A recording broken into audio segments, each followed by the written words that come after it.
Hello and welcome to Gone Phishing, a podcast from the North East Business Resilience Centre, aka the NEBRC, focusing on all things cyber related. Our aim is to help raise awareness and understanding amongst business audiences, supporting them to be better prepared and protected from the growing issue of cybercrime and fraud. I'm Rebecca Chapman, Director of the NEBRC and a Superintendent at South Yorkshire Police, with nearly 30 years policing experience across uniform and CID. Today I am delighted to be speaking to Alan Moffat.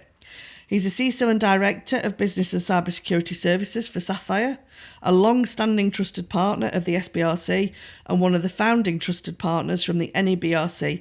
Hello and welcome, Alan. Thank you for joining us. Thank you, Becky. It's delightful to be here. So I think I ought to mention at this point that Alan has a long history within information and cybersecurity.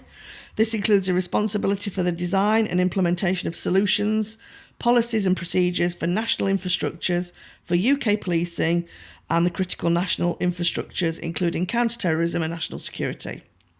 Over the last 15 years, Alan has provided CISO services to a wide range of companies, corporate and SME, developing their cybersecurity in line with their business objectives.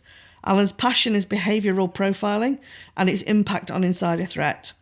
Alan also has the pleasure of chairing the Scottish Information Security Forum, the National Information Security Conference, and is a member of the Cabinet Office's National Information Assurance Forum. Impressive credentials, Alan. Tell us a little bit about what you do. As part of the director for Sapphire, if I start off with talking a bit about Sapphire. Sapphire have been going for almost 30 years. We're a dedicated information security company, information and cyber security company. We cut across the whole of the UK. We've got offices in Scotland, we've got them in the North East, and we've got them in London.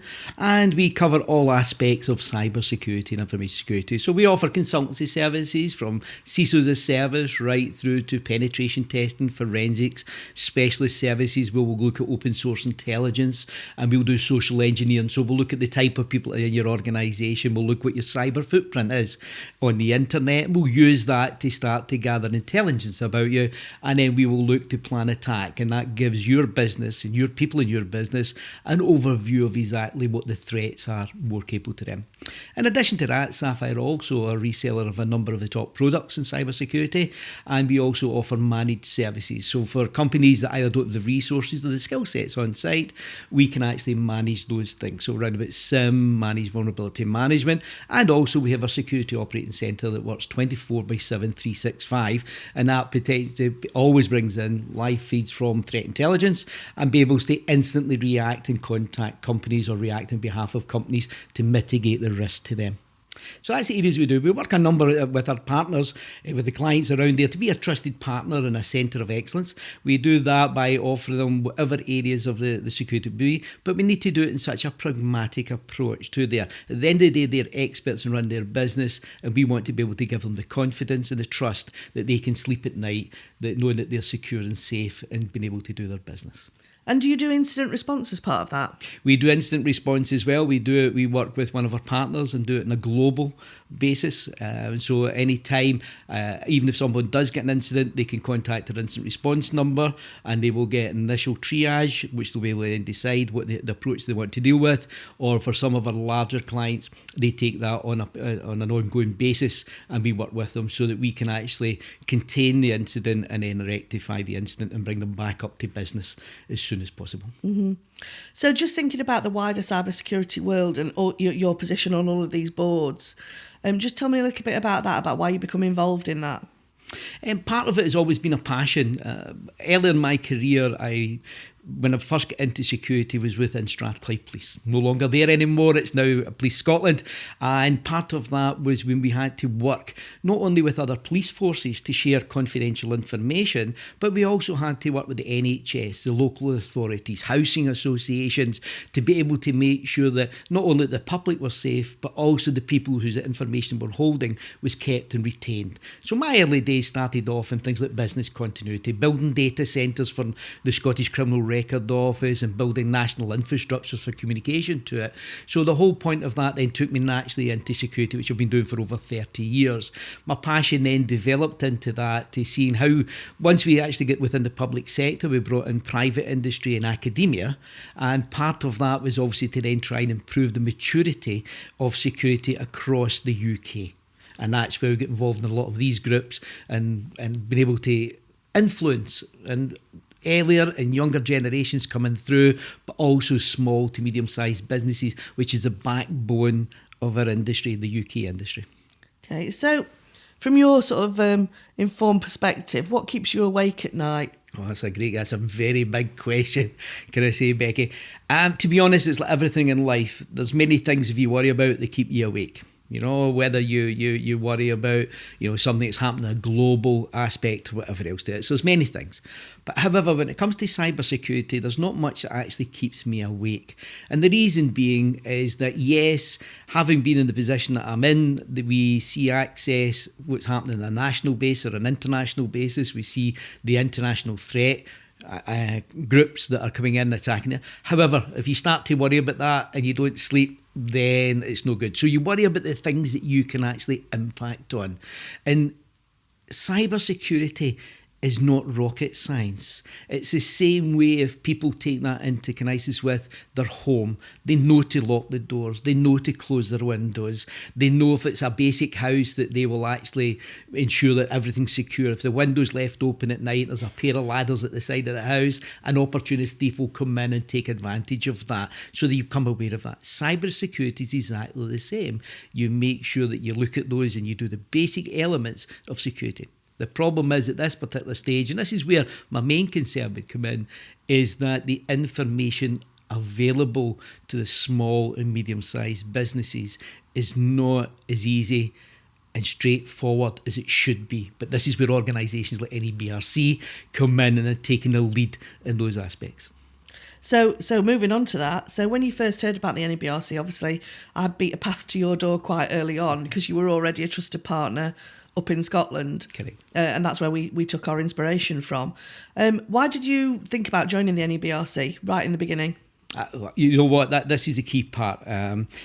What I have been involved in, as you've heard throughout there, with UK government, national security, and all throughout the period of time we've worked with large organisations where the high confidentiality is really important. Then we worked with medium-sized organisations where they're developing their maturity. What was always missing across the UK was the impact to the small to medium-sized businesses.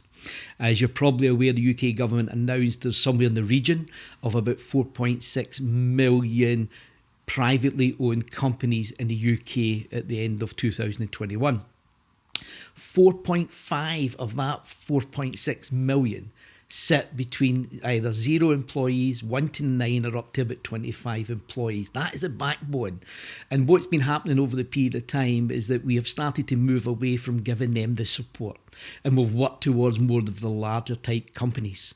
However, if you look at the larger type companies that might have a bit more information, personal identifiable information, they might be more wealthy and more confidential. However, the backbone to their supply chain are all those small and medium-sized companies that keep them running. So if we need to focus in and be able to improve that maturity, as I mentioned before, across there by giving simple advice, ease of use and assistance to those. And that's, again, where I think the areas like the SBRC and down here on the NEBRC that are actually affecting and making a difference to keep these small to medium-sized businesses going.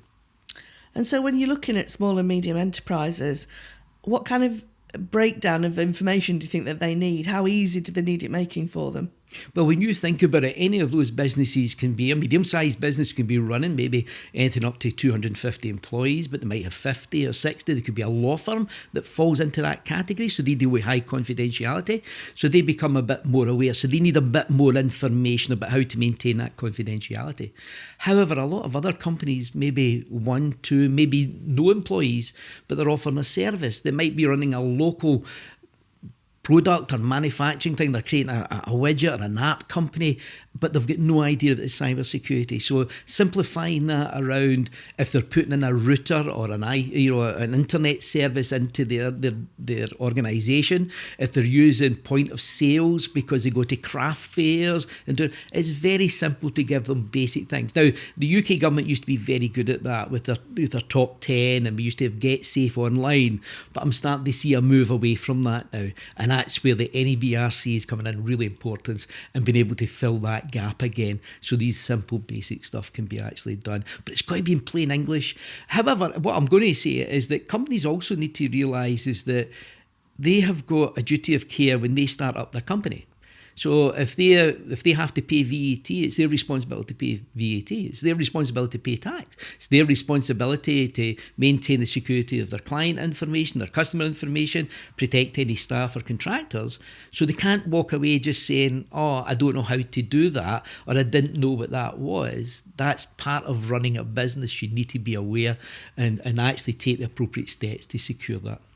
And how important do you think it is that these centres that we run, so the NEBRC and the SBRC, are regional as opposed to a national entity? Oh, absolutely critical. If I take it back to your career in the policing side as well, Becky, as you know, in the policing, and if I use this analogy, you had urban, suburban, rural, sub-rural.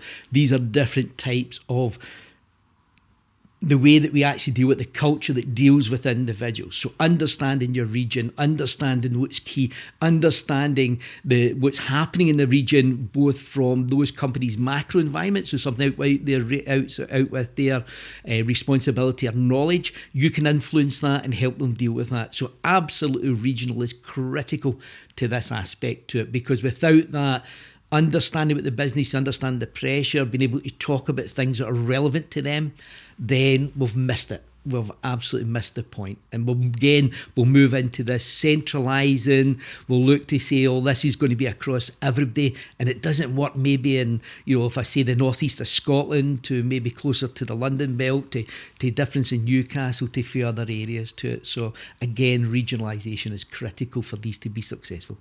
And how do you feel as a trusted partner about the fact that we offer services with the students? I think it's great, because one of the key things is that, yes, as an organisation, we're a commercial organisation, we offer these services, but our target market is the middle to the low enterprise to it. And the reason why we get involved in the NEBRC is not because it's an opportunity for us to make more profit, because we don't, but it's there to be able to assist back into the community as part of it. So I think the services that you offer through the students and various other advisory services is critical, because you can do that and you can do it again in that basic stuff. The whole point about maturity is start somewhere.